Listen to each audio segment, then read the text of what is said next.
Well, hello there again, friends. Today is 6/12/2022, and today is the Odin Project Vlog Day 118. Um, so, I spent the last couple days taking a little bit of a break, still working through the project, just slowing up a little bit. As I said, I probably would at the end of the last project series. And I actually was going to take the weekend, or at least yesterday, Saturday, completely off, but I have to take my son to his first swimming practice tomorrow night after work, so I probably won't have a chance to work on this much, if at all, tomorrow, so I figured that would be my day off. So I did gingerly work through linting, the linting module today, or this weekend. So I'm 31% complete, and like I said, I gingerly took my time with linting under the JavaScript in the real world and learned about that. So let's get started. There'll be well, won't say none. No, I'll probably show you a little bit of a Vscode action today, but there'll be no coding um, really per se in this. This is just a discussion about linting and Prettier. And so I'll let you guys go through this, obviously on your own as usual. Um, it talks about linting first, and it talks about Prettier. We'll go over the knowledge check at the end, and then I'll show you kind of a sneak peek of or tidbits of how I got my environment set up.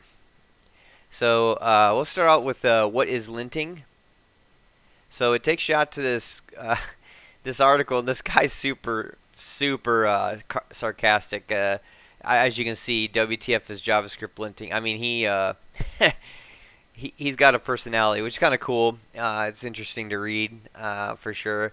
So, what is linting? So, basically, linting um, is one of the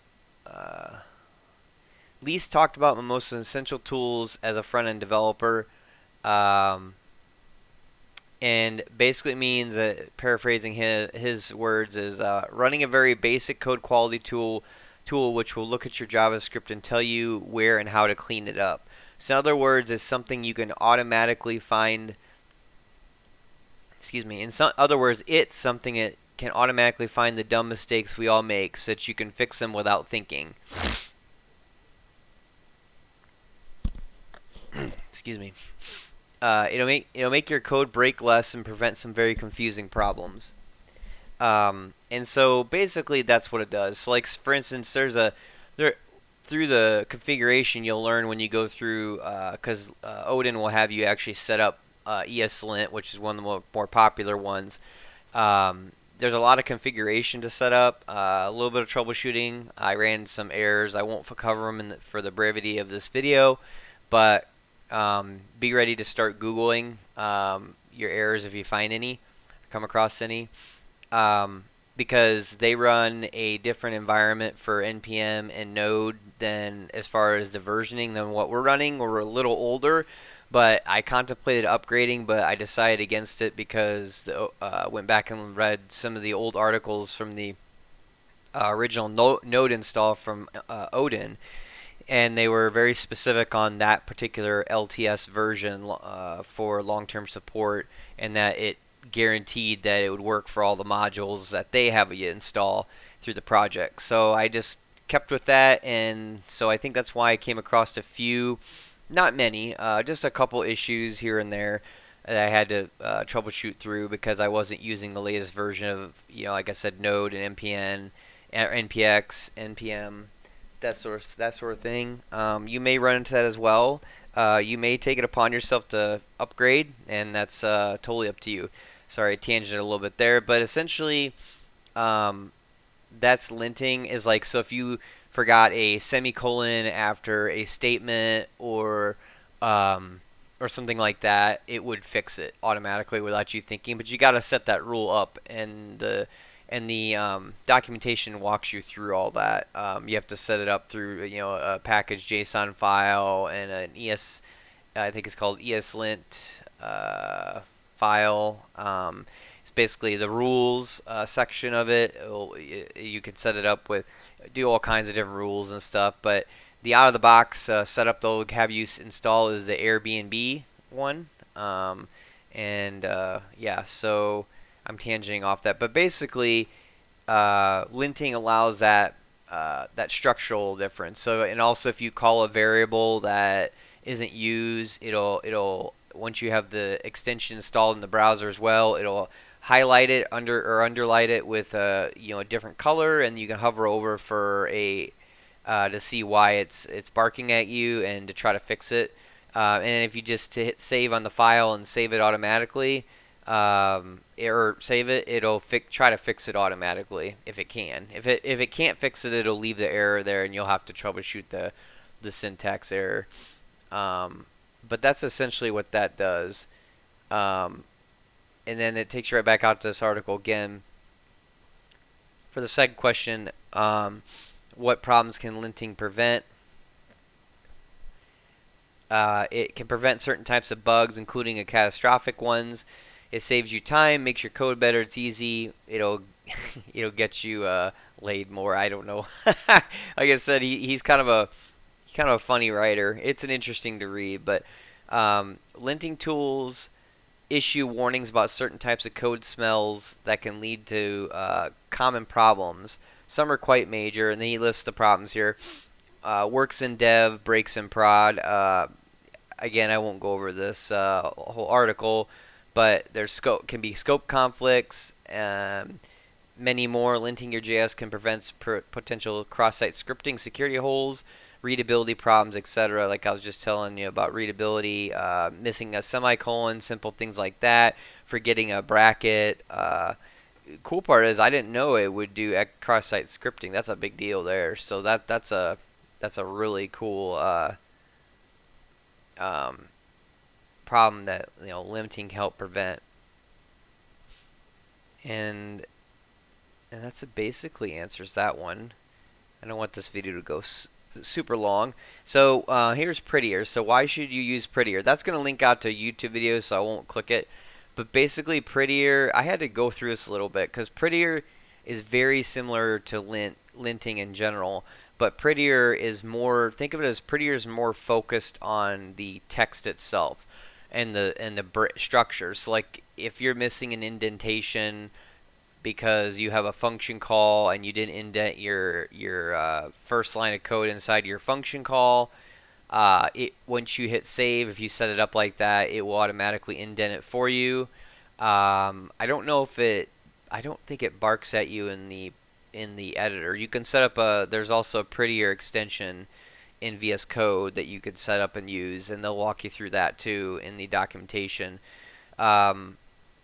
Prettier is, the way they have you set it up is it's globally, meaning it's not particularly set up just for VS Code. It's for any browser or any editor. So you kind of install it to your VM. More so, I didn't really go over the information of the install for conversely for linting. But linting is browser specific, and it kind of you install it with npm, or well, you install both with npm, but linting is more project based. Like you install kind of like Webpack, you set it up per project, and Prettier you set it up for the global environment. So just to show you, so to define that real quick, so the Prettier is like automatically formats it according to a set of rules. Unlike a linter, it's not looking for style errors, but specifically targeting the layout of your code and making intelligent decisions about things like spaces, indentation levels, and line breaks. So think of it as just kind of like a visual thing. It's a tool that's just going to help fix your visual issues for you without you even thinking about it as soon as you hit save.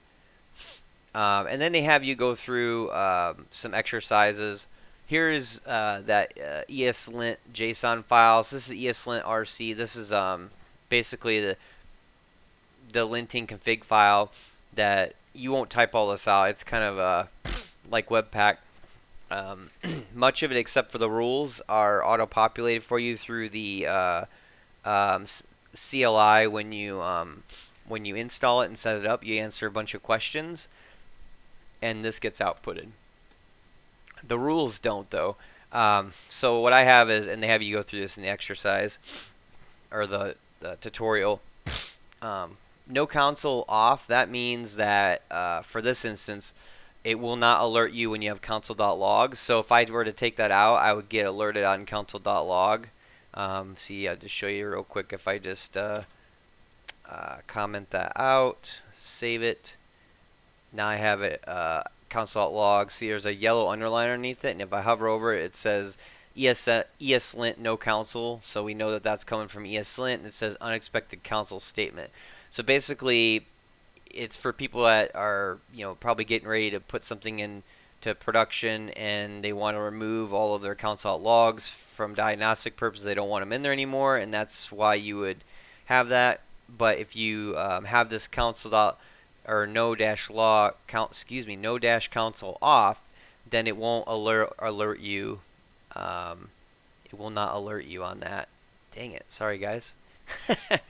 Been a crazy long weekend here. Save, and now they don't.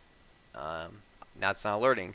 This one's alerting because ESLint's alerting us because we've assigned a value, but it's never used. So this is, you type this in manually through the documentation tutorial. So let's say I delete the semicolon after James there. If I hit save, it's going to automatically add it back. So that's something that the linter is handling. And you have to be careful when you install linter, and you'll read this documentation. If you install a linter with Prettier or any type of formatter tool, because some of the rules can conflict, because a Prettier can also, or a formatter tool can also have formatting rules for semicolons. So you have to make sure you go in there and configure. You have to go into the config file and tell ESLint that you're using Prettier, and they walk you through how to do that, so that they don't collide with each other. So here's James. I have a rule in here, another rule that says quotes. So this error double, this means it's going to throw an error. You can do an error or warning or nothing. So we specify an error, and then it's going to enforce double. That's what double is there for. So basically, if I have single quotes around something, it's going to alert me that there's a problem. So here I'm going to go ahead and see, it's already doing it. See, I didn't have to save it, just made the change.